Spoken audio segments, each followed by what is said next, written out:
నమస్కారం అండి. తెలుగు కథల వేదికకు స్వాగతం. ఈరోజు సిఎన్ చంద్రశేఖర్ గారు రచించిన అందమైన జీవితం అనే ఓ చక్కటి కథను విందామండి. ఈ కథ 20 ఆగస్టు 2023న ఈనాడు ఆదివారంలో ప్రచురితమైనది. నందు, మానస తిరుపతి వచ్చిందిరా. నిన్న అన్నయ్య ఇంటికి వెళ్ళినప్పుడు చూశా. వచ్చి వారం రోజులైందట అంది రోహిణి కొడుకుతో. అలాగా, ఎలా ఉంది మను? నందు అడిగాడు. ఎప్పటిలా లేదు. ఎందుకో కాస్త డల్గా కనిపించింది. మనిషి కూడా తగ్గింది. అయ్యో, నేను వెళ్ళి ఒకసారి మాట్లాడి విషయం కనుక్కుంటాను అన్నాడు. అంత అవసరం లేదులే. తను నిన్ను కాదన్న విషయం మర్చిపోయావా? అమ్మా, తను నా భార్య కాకున్నా మామ కూతురేగా, మన కుటుంబంలోని ఆడబిడ్డేగా. అమ్మా, నువ్వు అన్ని విషయాల్లో పాజిటివ్గా ఉంటావు. మను విషయంలో మాత్రం వేరేగా ఉంటావు. చిన్నప్పటి నుంచి నాతో కలిసి తిరగడం వల్ల భర్త అనే భావన కలగలేదని చెప్పింది. ఆ కారణం సబబుగానే ఉంది కదా అన్నాడు.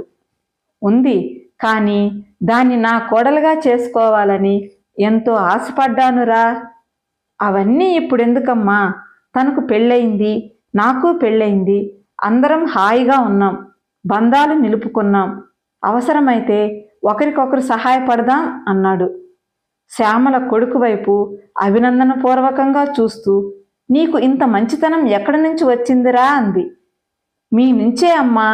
నన్ను బాధపెట్టిన వారి పట్ల నువ్వు కాస్త కోపంగా ఉంటావు, కానీ నిజానికి నీ మనసు వెన్న. ఇక నాన్నంటావా? నీకంటే మంచివారు ఎవరి జోలికి పోరు. తన దగ్గరికి వచ్చిన వారిని ఎంతో గౌరవిస్తారు. నువ్వు చదివిన పుస్తకాలు కూడా ఓ కారణమే. మనుషులు నేర్పని సంస్కారం పుస్తకాలు నేర్పుతాయి. మంచి పుస్తకాలకున్న గొప్ప గుణం అది అంది. పుస్తకాలు చదివే అలవాటు నాకు నాన్న నుంచి వచ్చింది అన్నాడు నవ్వుతూ. రే, నేను పుస్తకాలు చదువుతాను చిరుకోపంతో అంది రోహిణి. నాన్నంత కాదులే అంటూ నవ్వి, నేను వెళ్ళి మనుతో మాట్లాడి వస్తానమ్మా అంటూ బయలుదేరాడు ఆనంద్. ఆనంద్ వెళ్ళేసరికి మంచం పైన పడుకుని ఉంది మానస. ఆనందం చూడగానే లేచి నిలబడి, హాయ్ నందు, రా కూర్చో అంది అక్కడున్న కుర్చీ లాగుతూ. ఆనంద్ కూర్చున్నాక, అదేమిటి మను, అలా అయిపోయావు? ఆరోగ్యం బాగాలేదా అని అడిగాడు ఆదుర్దుగా చూస్తూ. నీకు అలాగే కనబడుతున్నానా అంది నవ్వుతూ. ఏం జరిగింది మను? నువ్వు మేడ మీదకెళ్ళి కూర్చో, నేను కాఫీ తీసుకొస్తాను అంది. మానసకు తన తల్లి ముందు మాట్లాడడం ఇష్టం లేక తనని మేడపైకి వెళ్ళమని చెబుతోందని అతనికి అర్థమైంది. ఆ ఇంటి మేడపైన బాల్కనీ అతనికి చిన్నప్పటి నుంచి ఇష్టం. అక్కడ నిలబడి చూస్తే రాములవారి ఆలయ గోపురం, తిరుమల కొండ మీద మెట్ల మార్గం కనిపిస్తాయి. ఆ దృశ్యాలు మనసుకు ఎంతో ఆహ్లాదాన్ని ఇస్తాయి అతనికి. అయితే ఇప్పుడు మాత్రం అతని మనసంతా మానస చెప్పబోయే విషయం మీదే ఉంది. నందు, కాఫీ అన్న మానస పిలుపు విని తల తిప్పి చూశాడు. మానస అతని దగ్గరగా నిలబడి ఉంది. థ్యాంక్ యూ అన్నాడు కప్పు అందుకుంటూ. తర్వాత, రా అలా కూర్చుని మాట్లాడుకుందాం అంటూ అక్కడ ఉన్న సిమెంట్ బల్ల మీద కూర్చున్నాడు. మానస అతని ఎదురుగా ఉన్న బల్లపైన కూర్చుంది. చెప్పు మను, ఏమైంది అడిగాడు. రాజుకు నాకు అభిరుచుల్లో చాలా తేడా ఉంది నందు. అతనితో ఇక ఉండలేను. డైవోర్స్కి అప్లై చేయాలనుకుంటున్నాను. నువ్వు ఉండగా వేరే లాయర్ ఎందుకని నీతో మాట్లాడాలనుకున్నాను. ఇంతలో నువ్వే వచ్చావు అంది. అంత తొందర ఎందుకు మను? తొందర? మా పెళ్ళై సంవత్సరం దాటింది తెలుసా? అతనిలో నీకేం నచ్చలేదో చెప్పు. చాలా ఉన్నాయి. అతనిలో నచ్చిన వాటికంటే నచ్చనివే ఎక్కువ.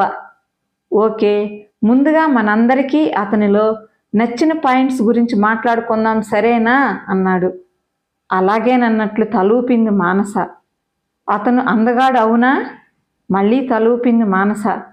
చదువుకున్నవాడు, మంచి ఉద్యోగం, మంచి జీతం ఉన్నవాడు, మంచి కుటుంబం నుంచి వచ్చాడు. అవును, ఇవే అతనిలోని పాజిటివ్ అంశాలు అంది. ఇవి చూసే మీ అమ్మా నాన్నలు అతన్ని నీకిచ్చి పెళ్లి చేయాలనుకుని ఉంటారు. ఏ తల్లిదండ్రులైనా తమ కాబోయే అల్లుడిలో ఈ లక్షణాలే చూస్తారు కదా అన్నాడు. అంతేగా, ఇవి చూసే నేను ఒప్పుకున్నాను. అయితే సంవత్సరం కాపురం చేశాక తెలిసింది అతను నాకు సరిజోడి కాదని. సరే, ఇప్పుడు అతని నెగటివ్ క్వాలిటీస్ గురించి చెప్పు అన్నాడు. నన్ను బయటికి తీసుకెళ్ళడు, నా వంటని మెచ్చుకోడు, ఎంతసేపు పని పని అంటూ ఉంటాడు. నేను మంచి డ్రెస్ వేసుకుంటే బాగుందని చెప్పడు. ఆఫీస్లో నాకు మంచి పేరు వచ్చినా, మెచ్చుకోలు వచ్చినా ఆ విషయం అతనితో పంచుకుంటే కనీసం సంతోషం అని కూడా అనడు అంది. అంతేనా? ఆమె ఆగడం చూసి అడిగాడు ఆనంద్. ఇంకా ఉన్నాయి, గుర్తు రావడం లేదు అంది. సరే, నేను కొన్ని ప్రశ్నలు అడుగుతాను, జవాబివ్వు అన్నాడు.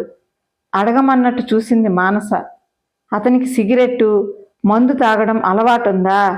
అస్సలు లేదు. అమ్మాయిల పిచ్చి? లేదు. ఇంటి పనుల్లో నీకు సహాయం చేస్తాడా?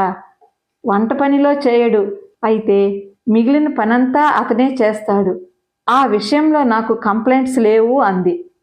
అతనిలో ఇన్ని మంచి క్వాలిటీస్ ఉంటే కొన్నే ఉన్నాయన్నావు. నువ్వెంత అదృష్టవంతురాలువో నీకు అర్థమవుతోందా మను? ఆశ్చర్యంగా చూస్తూ అన్నాడు ఆనంద్. నువ్వు మగాడివి నందు, ఆడదానివై ఉంటే నీకు నా బాధ అర్థం అయ్యేది అంది. నిన్ను నేను అర్థం చేసుకున్నాను మను, నువ్వే జీవితాన్ని అర్థం చేసుకోలేదు. మనం కోరినవన్నీ మనకు దొరకవు. దొరికిన దాంతో రాజీ పడాలి. ముఖ్యంగా ఓపికతో ఉండాలి. కొంతకాలానికి అతనిలో మార్పు రావచ్చు, లేదా నీకే ఇవన్నీ చిన్న చిన్న విషయాలుగా తోచవచ్చు. భవిష్యత్తులో ఈ మాత్రం దానికే విడాకులు తీసుకుందామనుకున్నానే అని నువ్వు నవ్వుకోవచ్చు అన్నాడు. నాకంత ఓపిక లేదు. మా కోలీగ్స్ భర్తలను చూస్తుంటే నాకు ఎంత బాధగా ఉంటుందో తెలుసా? వాళ్ళు భార్యని షాపింగ్కి తీసుకెళ్ళి కోరినవి కొనివ్వడం, ఊళ్ళు తిప్పడం, 10 మంది ముందు భార్యని పొగడటం చేస్తుంటారు. నేను అలాంటి అదృష్టానికి నోచుకోలేదు కళ్ళనీళ్లతో అంది మానస.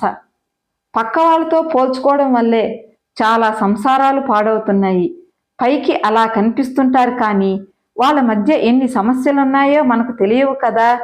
పోనీ విడాకులు తీసుకుంటావనే అనుకుందాం. తర్వాతేం చేస్తావు? ఇంకొకరిని చేసుకుంటావు. అతనిలో కూడా నీకు నచ్చని కొన్ని విషయాలుంటాయి. అప్పుడేం చేస్తావు? పెళ్లి చేసుకోకుండా ఉండిపోతానంటావేమో. అంతకంటే ఇప్పుడున్న పరిస్థితి మేలు కదా అన్నాడు. మానస ఆలోచిస్తూ ఉండిపోయింది. అతను తాగుబోతు అయి ఉండి నిన్ను ఇబ్బంది పెట్టినా, పరాయి స్త్రీలతో తిరుగుతున్నా నేనే నీకు విడాకులు ఇప్పించేవాణ్ణి. నువ్వు చెప్పిన కారణాలు విడాకులు తీసుకునేంత పెద్దవి కావు అన్నాడు. అతను తాగుబోతు కాకపోవచ్చు, తిరుగుబోతూ కాకపోవచ్చు, కానీ మనసుకు తగ్గవాడు కాదు. నేను చదువుకున్నాను, ఉద్యోగం చేస్తున్నాను. పాతకాలం స్త్రీలాగా ఎవడో ఒకడు భర్తగా ఉన్నాడు, అతని పాదసేవ చేసుకుంటూ బతికేస్తాను అనుకునే తరం కాదు మాది. మా అభిరుచులకు తగిన వాడిని, మా మనసును అర్థం చేసుకుని ప్రవర్తించే వ్యక్తినే భర్తగా గౌరవిస్తాం అంది. పెళ్లికి ముందు నువ్వు ఇవన్నీ అతనితో చర్చించి ఓ నిర్ణయం తీసుకోవాల్సింది. పెళ్ళయ్యాక నేను చెప్పిన కారణాల వంటివి ఉంటే తప్ప విడాకులు తీసుకోవడం అంత సులభం కాదు. ఈ సంవత్సరానికే అతనితో నీకు అంతో ఇంతో అనుబంధం ఏర్పడి ఉంటుంది. నీలోని అసంతృప్తి నీ చేత ఇలా అనిపిస్తోంది కానీ విడాకుల వరకు వస్తే నువ్వే బాధపడతావు అన్నాడు. అయితే ఇప్పుడు నన్నేం చేయమంటావు అంది. నువ్వు అతనిలోని లోపాల గురించే ఆలోచిస్తున్నావు. నీలోని లోపాల గురించి నువ్వెప్పుడైనా ఆలోచించావా? నువ్వు అతనికి సరైన జోడీనా కాదా అని ప్రశ్నించుకున్నావా అన్నాడు. లేదన్నట్టు తల అడ్డంగా ఊపింది మానస. అయితే ఆలోచించు. వీలైతే అతన్నే ఆ ప్రశ్న అడుగు. నేనోసారి హైదరాబాద్ వస్తాను, అప్పుడు మనం ఓ నిర్ణయం తీసుకుందాం. అంతవరకు అతనిలోని పాజిటివ్ విషయాల గురించే ఆలోచించు. అతన్ని బాగా గమనించు. ఇక్కడ మాత్రం ఏమీ ఆలోచించొద్దు. రాక రాక పుట్టింటికి వచ్చావు, హాయిగా ఎంజాయ్ చెయ్యి అంటూ లేచాడు ఆనంద్. ఆనంద్ వెళ్ళిపోయాక అతను చెప్పిన విషయాలను గురించే ఆలోచించసాగింది మానస. రాజేష్ గురించి తన తల్లిదండ్రులకు చెబితే వాళ్ళు రాజేష్పై కోపగించుకున్నారు. విడాకులు తీసుకుంటానంటే ఆలోచిద్దామన్నారు. బహుశా తనపై ఉన్న ప్రేమ వల్లే వాళ్ళు తనని సమర్థించి ఉండవచ్చు. కానీ నందు ఎంత బాగా సమస్యని విశ్లేషించాడు. అతను చెప్పినట్లు తను కొద్ది రోజులు ఆగడం మంచిది. నందు తనని పెళ్లి చేసుకోవడానికి ఆసక్తి చూపుతున్నాడని అమ్మ ఓసారి చెప్పింది. అయితే చిన్నప్పటి నుంచి కలిసి ఆడుకోవడం వల్ల తనకు అలాంటి భావనే లేదని తాను చెప్పింది. నందు తప్పక బాధపడి ఉంటాడు. కానీ ఇప్పుడు తన బాధలో ఉంటే తనను కాదన్నందుకు అనుభవించని అని ఊరుకోలేదు అతను. రాజేష్పై మరింత నూరు పోసి తమను విడగొట్టే ప్రయత్నం కూడా చేసి ఉండవచ్చు. పైగా లాయర్గా అతనికి ఓ కేసు కూడా దొరికేది. కానీ తామిద్దరూ కలిసి ఉండేందుకే అతను ప్రయత్నించాడు. రాజేష్లో తనకు కనిపించని కొత్త కోణాల్ని తన దృష్టికి తెచ్చి ఆలోచించుకునే అవకాశం ఇచ్చాడు.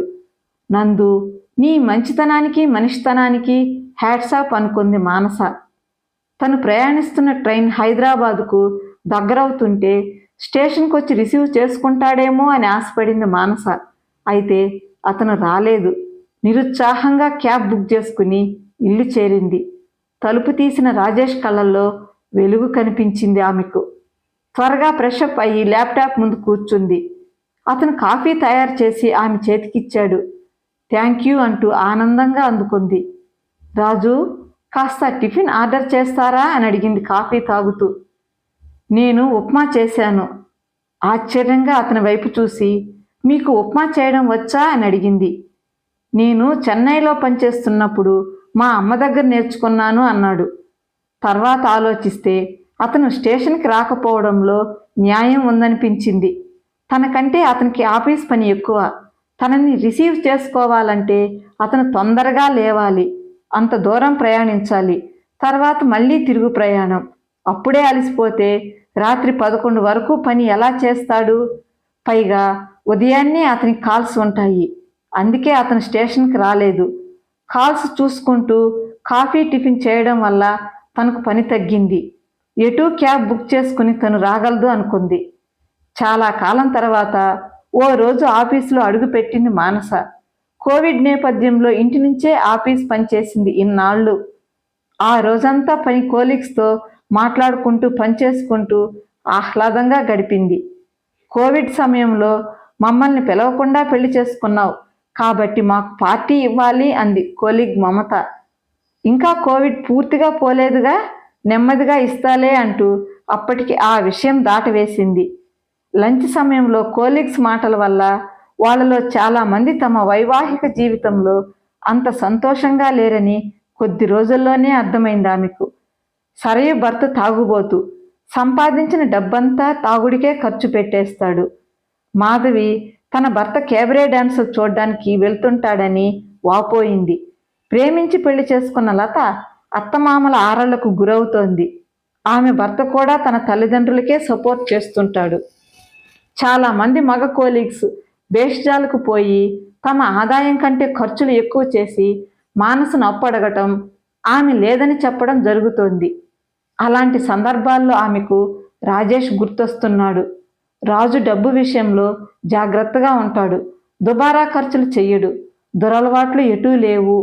భవిష్యత్ అవసరాల కోసం చక్కటి ప్లానింగ్ చేస్తాడు అనుకుంది. ఓ రోజు మానస గర్భవతిని తెలిసింది. ఈ వార్త తెలియగానే మానస కంటే ఎక్కువగా రాజేష్ ఆనందించాడు. విషయం తెలిసి తల్లిదండ్రులు ఆమెను చూడటానికి వచ్చారు. అమ్మని ఇక్కడే ఉంచుకుంటాను, ఇంటి పని ఆఫీస్ పని ఈ పరిస్థితుల్లో చేసుకోలేను అంది రాజేష్తో మానస. మీ నాన్నగారు ఇంకా ఉద్యోగంలో ఉన్నారు. ఆయన ఇక్కడ ఎక్కువ రోజులు ఉండలేరు. ఈ వయసులో ఆయన అక్కడ ఒంటరిగా ఎలా ఉంటారు? హోటల్లో తింటే ఆయన ఆరోగ్యం పాడవదా? మీ అమ్మగారికి ఇక్కడ శ్రమ ఎక్కువ అవుతుంది. డెలివరీకి 3 నెలల ముందు రమ్మని చెబుదాం. అంతవరకు నీకే సహాయం కావాలన్నా నన్నడుగు అన్నాడు రాజేష్. తన తల్లిదండ్రుల పట్ల అతని కన్సర్న్స్ చూసి ఆశ్చర్యపోయింది మానస. అన్నట్టే మానసును చాలా బాగా చూసుకున్నాడు రాజేష్.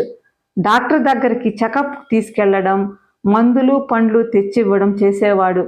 పండ్లు కోసి ముక్కలు చేసివ్వడం, జ్యూస్ చేసివ్వడం వంటి తనే చేసేవాడు. అతని మాటలతో ఎప్పుడు చెప్పలేదు, కానీ తనంటే అతనికి చాలా ఇష్టమని అతని చేష్టల ద్వారా ఈ కొద్ది రోజుల్లోనే అర్థమైంది ఆమెకు. ఆ విషయం తల్లికి ఫోన్ చేసి చెప్పి ఆమెతో తన ఆనందం పంచుకుంది. కొంతమంది మగవాళ్ళు తరచూ భార్యతో తమ ప్రేమను వ్యక్తం చేస్తుంటారు. కొంతమంది సందర్భం వచ్చినప్పుడు తమ ప్రేమను వ్యక్తీకరిస్తారు. మరికొంతమంది తమ చర్యల ద్వారానే తమ ప్రేమను తెలుపుతారు. అది గుర్తించే మనసు భార్యలకుండాలి అంది ఆమె తల్లి సుమతి. ఓ రోజు బయటికి వెళ్దామని రాజేష్ అంటే మానస ఉత్సాహంగా బయలుదేరింది.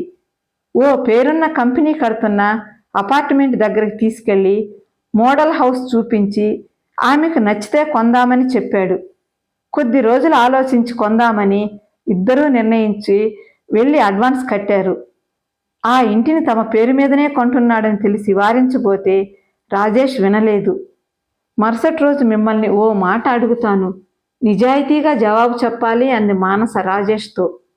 అడుగు, ఆశ్చర్యంగా ఆమె వైపు చూస్తూ అన్నాడు. నేను మీకు భార్యగా తగిన దానినని మీరు భావిస్తున్నారా అంది. నాకు ఇంతవరకు అటువంటి ఆలోచనే రాలేదు. నాకు వివాహ వ్యవస్థ మీద గౌరవం ఉంది. ఒకసారి పెళ్లి అంటూ జరిగాక ఎదుటి మనిషిలోని లోపాలని వెతకకూడదు. రోజు రోజుకు ప్రేమను పెంచుకుంటూ పోవాలి. లోపాలని వెతుక్కుంటూ పోతే ఇప్పుడు నువ్వు అడిగిన ప్రశ్న రోజూ మనసులో మెదులుతూనే ఉంటుంది. మెల్లగా అసంతృప్తికి బీజం పడుతుంది. అప్పుడు ఎదుటి వాళ్ళల్లో అన్నీ లోపాలే కనిపిస్తాయి అన్నాడు. చెంపపై చెళ్ళున కొట్టినట్లు ఫీలైంది మానస. ఆమె మనసు పశ్చాత్తాపంతో నిండిపోయింది. అప్పటినుంచి ఆమె రాజేష్లో లోపాలని వెతకడం మానేసింది. కొన్నాళ్లకు మానసకు బాబు పుట్టాడు. మానస బాబు ఆలనా పాలనలో పడిపోయింది. మెటర్నిటీ లీవ్ అయ్యాక ఇంట్లో నుంచి పనిచేయడానికి కంపెనీ అనుమతించడంతో బాబును చూసుకోవడం సులువయింది. ఓ ఆదివారం మానస స్నేహితురాలు సౌజన్య మానస ఇంటికి వచ్చింది. మాటల్లో, విశాల్ ఈ మధ్య బాగా మారిపోయాడు మనో. ఇంట్లో ఒక్క పని ముట్టుకోవడం లేదు. ఇంట్లో ఉన్నంతసేపు టీవీ చూడటం లేదా సెల్ చూడటం. బిడ్డ ఏడుస్తున్నా కింద పడిపోతున్నా పట్టించుకోడు. ఉద్యోగం చేస్తూ ఇంట్లో అన్ని పనులు చేసుకోవడం నా వల్ల కావడం లేదు. ఉద్యోగం వదిలేయడం అంత సులువు కాదు. అంత జీతం ఎలా వదులుకోను? వదిలేస్తే మళ్ళీ ప్రతి అవసరానికి అతను అడుక్కుంటూ ఉండాలి అంటూ భర్త గురించి చెప్పి కళ్ళనీళ్లు పెట్టుకుంది సౌజన్య. స్నేహితురాలి పరిస్థితి చూసి జాలిపడింది మానస. ఆ పరిస్థితి తనకు లేనందుకు సంతోషించింది. సౌజన్యకు ధైర్యం చెప్పి ఓదార్చింది. ఆ రోజు రాత్రి భోజనాలయ్యాక సౌజన్య తన ఇంటికి బయలుదేరుతూ, మను, నువ్వు చాలా అదృష్టవంతురాలివి.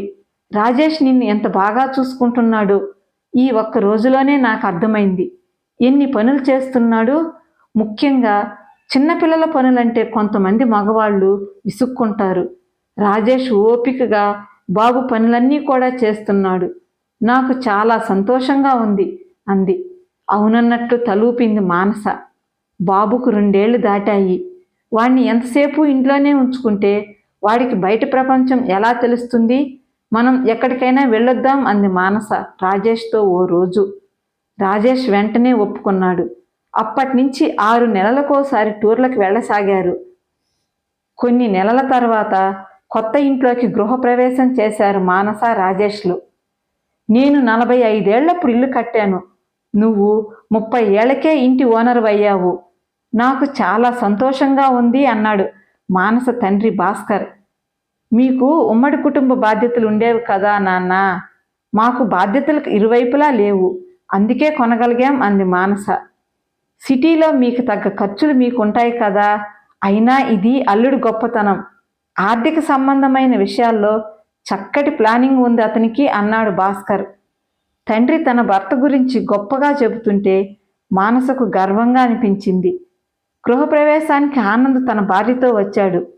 ఫంక్షన్ అయ్యాక అందరూ కలిసి మాట్లాడుకుంటుంటే ఆనంద్, మానస, బాబు పుట్టాడు, ఇల్లు కొన్నావు, ఇక నీ కెరీర్ పైన దృష్టి పెట్టు అన్నాడు మానసతో. తను ఇప్పుడు మేనేజర్ అండి. చాలామందికి తను బాస్. ఇంటి పని బాబు పని చేసుకుంటూనే ఆఫీస్ పని కూడా సమర్థంగా చేస్తోందంటే ఆలోచించండి తనకు ఎంత టాలెంట్ ఉందో అన్నాడు రాజేష్. మానస్ టాలెంట్ గురించి నాకు తెలియదా? She is a gem of A person అన్నాడు ఆనంద్. తర్వాత మానస ఒంటరిగా కనిపించినప్పుడు దట్స్ ఆల్ యువర్ ఆనర్ అన్నాడు ఆనంద్ నవ్వుతూ. మానస కూడా అర్థమైనట్లు తల ఊపి నవ్వింది సంతోషంగా. కథ సమాప్తమండి. కథ నచ్చినట్లయితే ఒక చిన్న లైక్తో నన్ను ప్రోత్సహించండి. మరిన్ని చక్కటి కథల కోసం నా ఛానల్ని సబ్స్క్రైబ్ చేసుకోండి. ఉంటానండి.